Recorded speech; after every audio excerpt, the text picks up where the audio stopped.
Yun no. So ngayon is balik ano na tayo. Trap training kasi nga bago yung trap training natin. I mean trapdoor natin. Yan, mas mahaba na siya.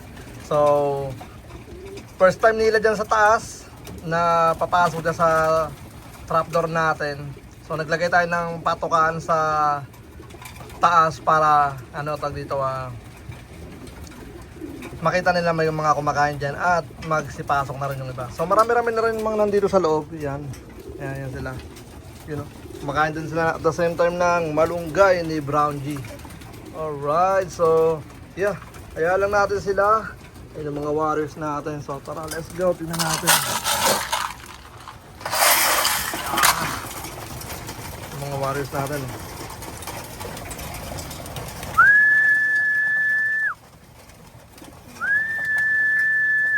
So first time nila dyan, so possible maybe second time, third time is mas better na.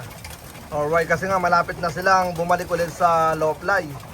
So pakita ko sa inyo ang mga ibon. Tara, let's go. Okay, set up. Tensya lang, lagi tayo nakaubad ngayon dahil nga weather dito sa kampo natin is hindi ganun ka ginhawa. Pero dito naman sa amin natin,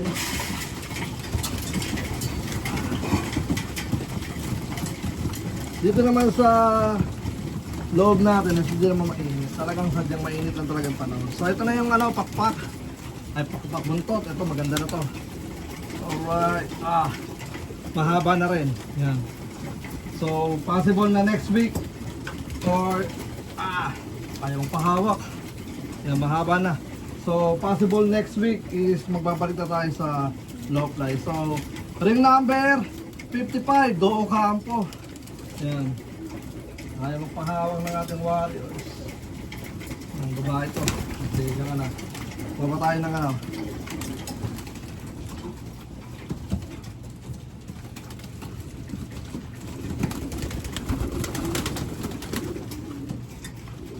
Ring number 519. 519. Ano nakalagay na ano? Ilang? IF. Yup, ito lugon-lugon ng konti. Yup, ayun na yung mga pakpak.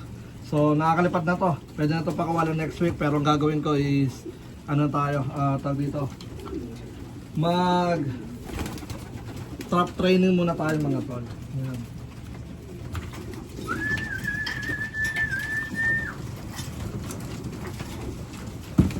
Uy, meron ako nakuha ng ano, walang sensor. So man 62564 62564. So wala tong sensor. Yan, natanggal yung sensor niya. So magche-check tayo ng ilan pa. Baka may mga warriors dito na walang sensor. So mahaba na rin yung kanyang pakpak. Yan, ang kanyang 9-10 flights. Yep.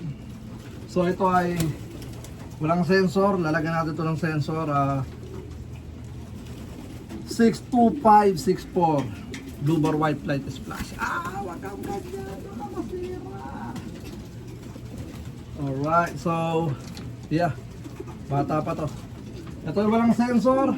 Yan, tandaan nyo 62564. Alright, pakakawalan ko muna. Yan, pero hanapin ko siya, tatandaan ko na lang siya na blue bar white flight splash. So madali na lang siguro yan. Yep. So di ko sigurado kung may mga ilang pang ano warriors dito na walang sensor. But yun na nga, tara, let's go. Time check, mag-alas 4 na ng hapon, 3 something yan. So yung iba is hindi pa talaga sanay pumasok. Grabe, tatagal ng iba. So ginawa ko is naglagay na ako ng patoka rito. Tapos inangat ko na tong isang trapdoor para dyan na sila pumasok. Laylay na yung mga pakpak nila sa ano, sa init. Grabe. Yep. Mga pakpak nila is ano na, malapit na. So mga yung iba dyan is 1 week na lang, yung iba naman is 1 week something. But nakakalipad na lahat yan. Pati yung mga buntot nila okay na. Tingnan nyo, kala mo man pag dito kala mo lumipad. Grabe init kasi. Yan. So wala nandyan lang sila. Ayaw nila pumasok. So ngayon inopen ko na para pumasok na kasi first time ng mga ibon. Yan, first time nilang ano, tawag dito yan, pasok na. Yun, trap. Ano, init no. Ang dami dyan. Mga ayaw pang pumasok. Yung ba nasa taas? Kasi nakakonect na to sa ito dito sa ano natin. Alright, so yeah, siguro mga 50 plus na lang mga ibon na naantay natin mag-clock. Tapos nandito yung mga iba yan, no. Nagano sila, nag-spray ako kanina para makaligo-ligo sila. Oh, layo. Ano na. Alright, so yeah, good luck at i-trap, ano ko muna sila, trap training. And then kapag okay na sila pumasok, mag-open loop na ulit tayo. Alright, araw-arawin natin itong mga to.